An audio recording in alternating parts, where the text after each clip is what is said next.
چینی حکام کے ساتھ بھارتی فوجیوں کی وہ بھی ناکام ہو گئی ہے۔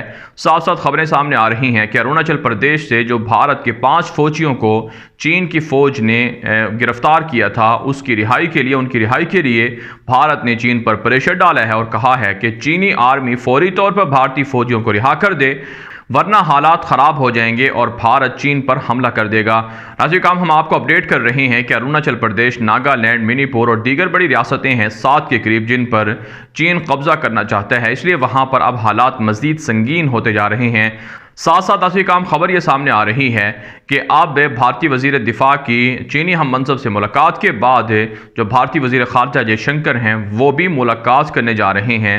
دوسری جانب مودی حکومت پر بھارت کے اندر شدید دباؤ بڑھتا جا رہا ہے کہ وہ عوام کو حقائق بتائیں کہ چین کے خلاف آخر بھارتی فوجیوں کو کیوں قتل کیا جا رہا ہے اور چین کیوں بھارتی علاقوں پر قبضہ کرتا جا رہا ہے۔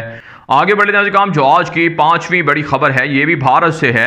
ناظرین، بھارت کے اندر کورونا متاثرین کی تعداد میں روز بروز اضافہ ہوتا جا رہا ہے۔ بھارت دنیا کا دوسرا بڑا ملک بن چکا ہے جہاں پر کورونا متاثرین سب سے زیادہ ہیں۔ امریکہ کے بعد ایک دن میں 90,000 سے زائد کیسز رپورٹ ہوئے ہیں اور ہماری اطلاعات یہ ہیں کہ مودی حکومت وہاں عوام کو وسائل مہیا کرنے میں ناکام ثابت ہو رہی ہے۔ سارا پیسہ اور وسائل بیرونی دنیا سے اسلحے کی خریداری، پاکستان کے خلاف پراکسی وار، کشمیریوں پر بم برسانے اور اسی طرح سے چین کے خلاف لڑائی کے لیے سارا وسائل اور سارے پیسے خرچ کیے جا رہے ہیں۔ جبکہ ناظرین، دلی کے اندر فسادات ہوئے تھے، فروری میں مسلمانوں کا قتل عام کیا گیا تھا، اس حوالے سے تازہ ترین عدالتی فیصلہ سامنے آیا ہے جس میں ہندو دہشت گردوں کی بجائے مسلمانوں ہی کو ٹارگٹ کیا گیا ہے۔ آگے بڑھے ناظرین، جو آج کی 6ٹی بڑی خبر ہے یہ امریکہ، جاپان، بھارت اور آسٹریلیا کی مشترکہ جنگی مشقوں کے حوالے سے ہے۔ ناظرین، بھارتی میڈیا کے مطابق جلد چین کے خلاف امریکہ، جاپان، آسٹریلیا، بھارت مشترکہ طور پر بالامار کے نام سے جنگی مشقوں کا آغاز کرنے جا رہے ہیں۔ اکتوبر کے اندر وہاں انتہائی اہم ملاقات بھی بھارت کے اندر متوقع ہے ان تمام ممالک کے جو ذمہ دار ہیں اور جو وہاں کے وزراء ہیں۔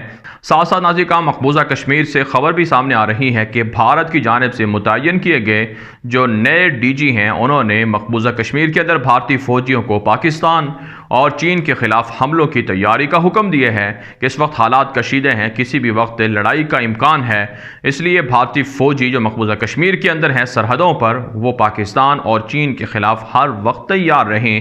آگے بڑھے ناظرین، جو آج کی 7ویں بڑی خبر ہے یہ ترکی سے ہے۔ ناظرین، ترک صدر رجب طیب اردگان نے یونان کے خلاف ایک مرتبہ پھر دھمکی دی ہے اور یونان اور ترکی کے درمیان شدید کشیدگی جاری ہے اور جنگی مشقیں بھی ترکی کی جانب سے یونان اور یورپ کے خلاف کی جا رہی ہیں بحر متوسط کے اندر۔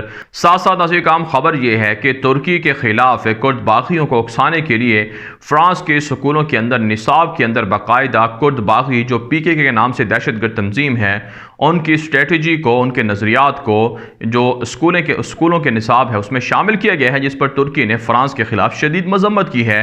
آپ جانتے ہیں فرانس ترکی کے خلاف صلیبی جنگ کو بھڑکانے کے لیے پورے یورپ کو، مغرب کو متحد کر رہا ہے اور یونان، قبرص کے ساتھ بھی فرانس کھڑا ہوا ہے جو ترکی پر حملہ کرنا چاہتا ہے۔ ساتھ ساتھ ناظرین، اطلاعات یہ ہیں کہ لیبیا کے جو صدر ہیں فائد السراج ان کی ملاقات ہوئی ہے طیب اردگان سے استنبول کے اندر اور ترک فوجوں نے اور ترک صدر رجب طیب اردگان نے کہا ہے کہ لیبیا کی عوام کی مدد کے لیے ہر وقت ترک فوجی تیار ہیں اور آپریشن جاری رہے گا۔ اور اطلاعات یہ ہیں کہ لیبیا کے اندر معاملات کو ختم کروانے کے لیے، جنگ بندی رکوانے کے لیے جو پڑوسی ممالک ہیں وہاں پر ایک مرتبہ پھر مذاکرات کا بھی آغاز ہو گیا ہے۔ آگے بڑھے ناظرین، جو آج کی 8ویں بڑی خبر ہے یہ اسرائیل اور فلسطین سے ہے۔ ناظرین، تازہ ترین خبر سامنے آ رہی ہے کہ اسرائیل کے اندر بڑے پیمانے پر کورونا پھیل رہا ہے۔ 40 کے قریب اسرائیل کے بڑے شہروں کے اندر رات کا کرفیو نافذ کر دیا گیا ہے۔ وہ یہودی جو مسلمانوں کے خلاف کورونا وبا کی آڑ لے کر آئے تھے اور مسجد نبوی صلی اللہ علیہ وسلم اور مکہ مکرمہ کو بند کروایا گیا تھا، آج خود اسرائیل اللہ کے اس عذاب میں مبتلا ہو چکا ہے۔ ساتھ ساتھ خبر یہ ہے کہ اسرائیل کے اندر جو سیاسی ماحول ہے وہ بھی کشیدہ ہے۔ نیتن یاہو ٹرمپ کے فیصلوں اور اسی طرح سے جو الٹرا آرتھوڈاکس یہودی ہیں ان کے درمیان پھنس کر رہ گئے ہیں۔ وہ کوئی فیصلہ ایسا نہیں کر سکتے کہ جس سے یہ واضح ہو کہ وہ اسرائیل کے اندر یہودی بستیوں کے انضمام کا فیصلہ کر سکتے ہیں اور فلسطینی علاقوں پر قبضہ کر سکتے ہیں۔ اس کے علاوہ خبر یہ ہے کہ مسجد اقصی کے خلاف یہودیوں کی سازشیں جاری ہیں اور پہلی مرتبہ نئے جاسوسی جدید قسم کے آلات بھی مسجد اقصی کے اندر نصب کر دیے گئے ہیں تاکہ مسلمانوں پر نظر رکھی جائے اور مسجد اقصی کو گرا کر یہودیوں کا تھرڈ ٹیمپل تعمیر کر دیا جائے۔ آگے بڑھتے ہیں ناظرین، جو آج کی 9ویں بڑی خبر ہے یہ یو اے ای اور اسرائیل کے تعلقات اور ساتھ ساتھ ایران سے ہے۔ ناظرین، تازہ ترین خبر سامنے آ رہی ہے کہ پہلی مرتبہ افریقی ممالک کے اندر نائجیریا کے اندر یو اے ای اور اسرائیل کے سفیروں نے سرعام ملاقات کی ہے اور یو اے ای اور اسرائیل کے درمیان تعلقات بڑھتے جا رہے ہیں۔ ساتھ ساتھ خبر سامنے آ رہی ہے ایران سے کہ سپریم لیڈر علی خامنائی نے یو اے ای اور اسرائیل کے تعلقات پر شدید تنقید کی ہے اور کہا ہے کہ یہ غداری کے مترادف ہے، جبکہ پومپیو نے دعویٰ کیا ہے، امریکی سیکرٹری خارجہ نے، کہ دراصل یو اے ای اور اسرائیل کے جو تعلقات ہیں وہ ایران کے خلاف ایک بڑا اتحاد ہیں جس سے ایران کی جو پراکسی وار ہے اسے روکا جائے گا۔ اس کے علاوہ ناظرین، خبر یہ ہے کہ ایران کے اندر جوہری پلانٹس پر جو حملے ہوئے تھے اس میں جن لوگوں نے حملے کی ان کی شناخت اور ان کی گرفتاریوں کے دعوے بھی ایران کی جانب سے سامنے آ رہے ہیں۔ آگے بڑھتے ہیں ناظرین، جو آج کی 10ویں بڑی خبر ہے یہ تیونس سے بیلاروس سے ہے۔ ناظرین، تازہ ترین خبر سامنے آ رہی ہے کہ تیونس کے اندر دہشت گردوں کا حملہ ہوا ہے جسے ناکام بنا دیا گیا ہے۔ سیکیورٹی فورسز پر حملہ ہوا تھا جس میں ایک آفیسر جاں بحق ہوا اور 2 کے قریب زخمی بتائے جاتے ہیں۔ افریقہ کے اندر عرب ملک تیونس کے اندر الجزائر، مراکش اور لیبیا کے اندر استعماری سازشی جو نظریات ہیں ان کو پروان چڑھایا جا رہا ہے۔ دہشت گردوں کے حملے کروا کر وہاں کے امن و امان کو تباہ کرنے کی کوشش کی جا رہی ہے۔